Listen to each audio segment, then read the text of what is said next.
Alright, this is a quick video on how to show how to reverse layers. So right now you can see there's drywall on the inside of the house there. Now perhaps something like this happens.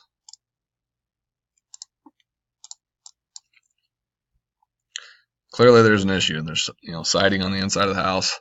So something to check would be the wall type.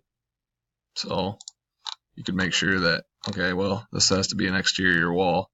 But if you needed to flip it, a quick fix is right click on it, hit reverse layers, and now the siding is back on the outside of the house, like such.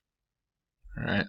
Another quick fix, let's say a portion of a wall was flipped. Don't forget about your wall break tool, so you can use it, and now you can say, well, I just need to flip a portion of a wall, or just edit a portion of a wall.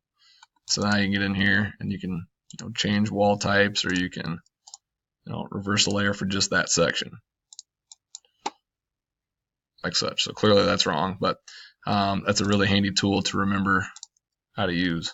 So use a combination of your wall break tool, reversing layers, changing wall types, etc., to make sure you have the correct walls in your house.